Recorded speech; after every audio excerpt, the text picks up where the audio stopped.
Governor.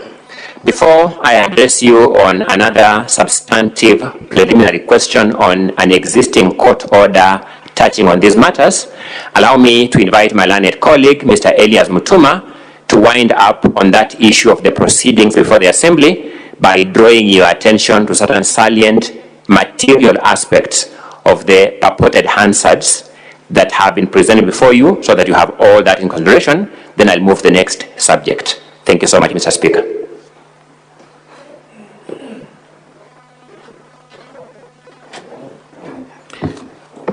Thank you, Mr. Speaker, sir, honorable senators, for the opportunity. The council representing the County Assembly will be here shortly to try and convince you that what we have raised is not a preliminary objection, but requires an interrogation by way of listening to witnesses and making a determination based on what they will say. But our submission is simple, honorable senators, that what we have raised is a pure PO that can be addressed and determined based on what has been presented by the County Assembly of Isiolo. Honorable senators, my understanding of Hansard's records is that they are a verbatim record of what transpires in a House proceedings.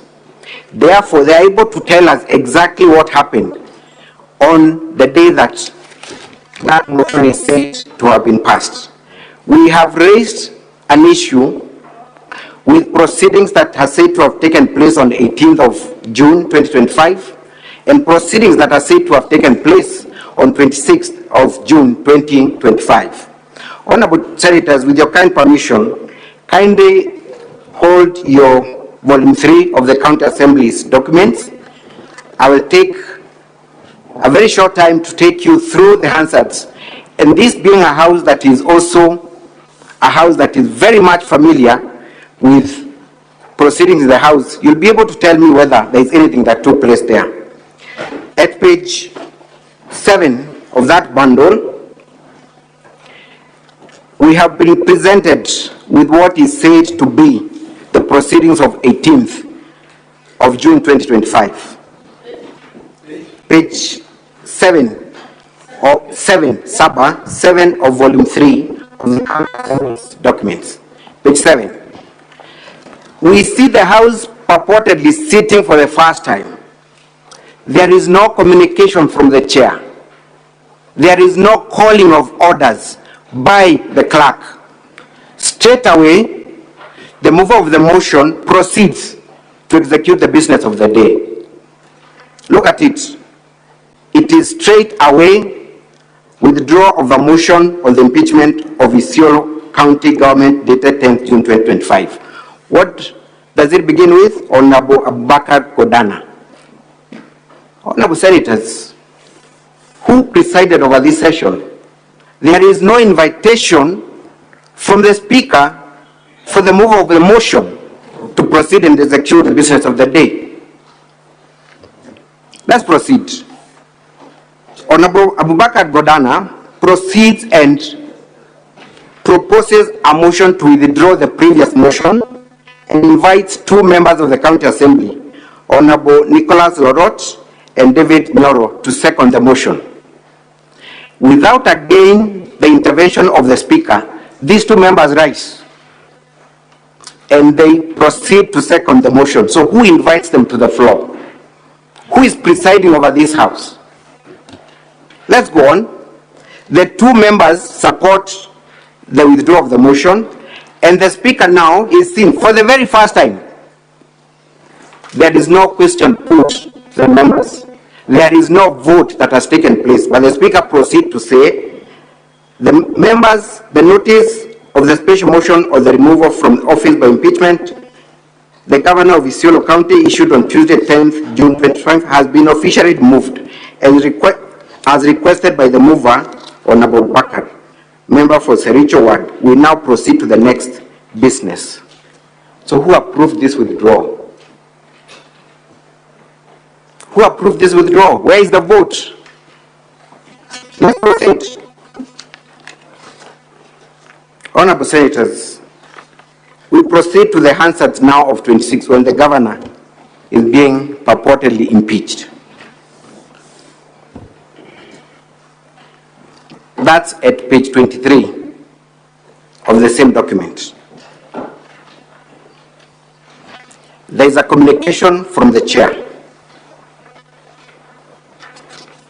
The first order of business, you will come across the order paper at page 17, where we have a total of 8 orders of the day. 8. But when you go to page 23, we do not see the clerk calling out the orders. Just look at it. It is the speaker directly proceeding to make a communication. Is that an anomaly, honorable senators? We are all familiar with the business of the day. But what intrigues me more, honorable senators, the first order of the day here is to lay on the table the purported public participation report, which is done by Honorable David Lemantile, allegedly. He prosecutes his motion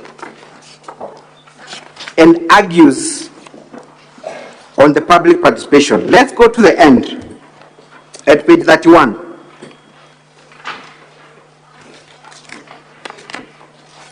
But before that one, let's go slightly at page 30, where he completes his submissions.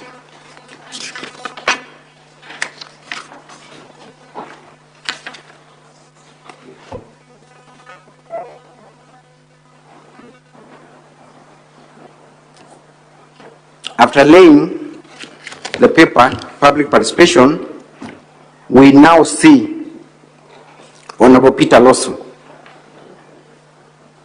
standing up to second this motion. Who has invited him to second this motion? Out of nowhere, he's not invited by anyone, but Hansards show that he rose to second this motion. And then the speaker proposes the question and opens the floor to the members of the House. At page 31, the last member seen to be speaking is Honorable Francis Letimalo.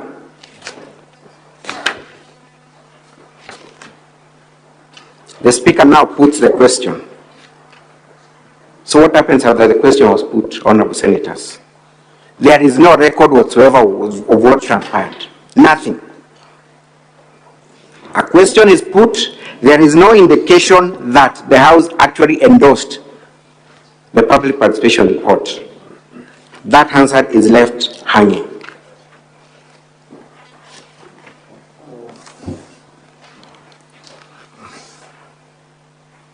Honorable senators, after that paper is laid, the speaker does not even call for the next order.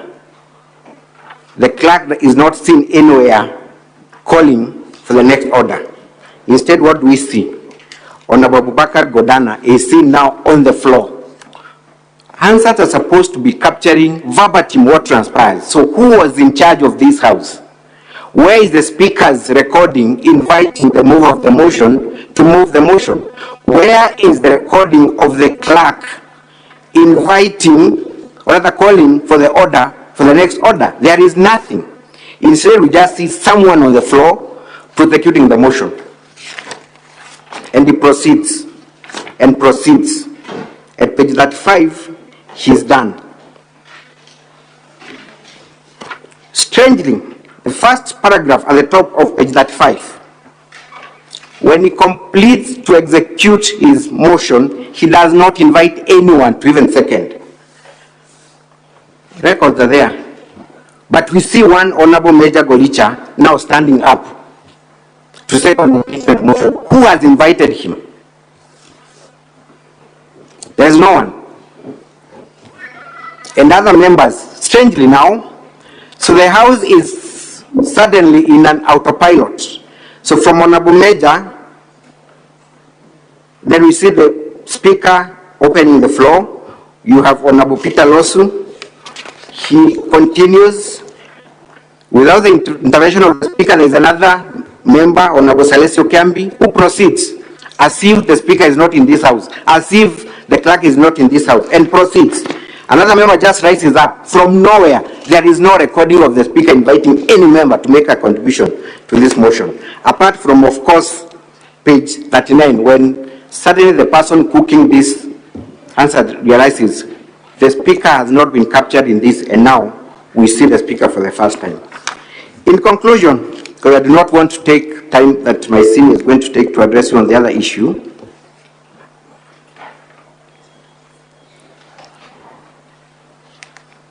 look at page 41.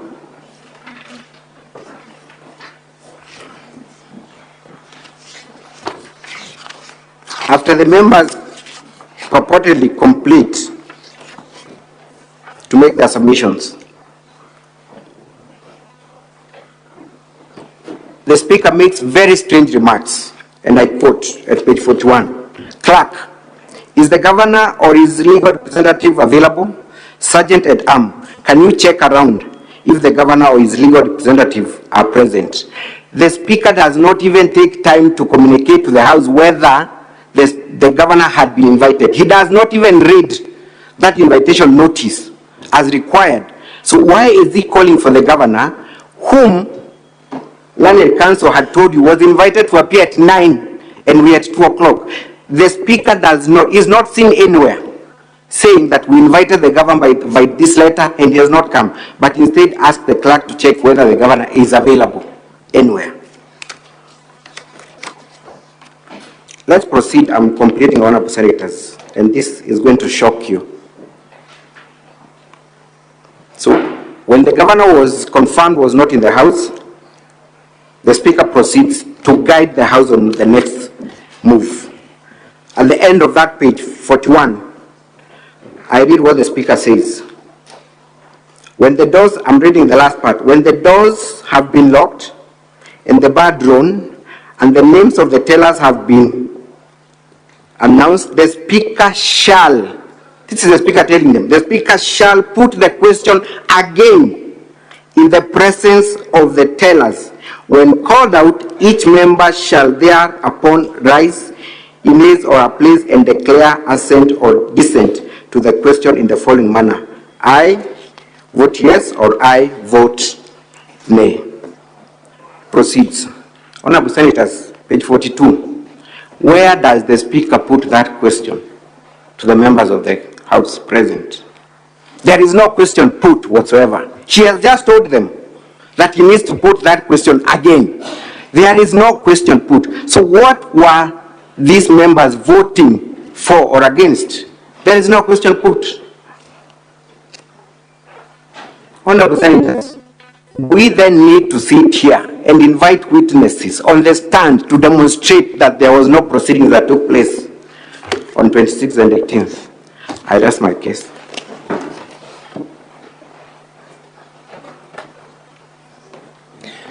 Thank you, Mr.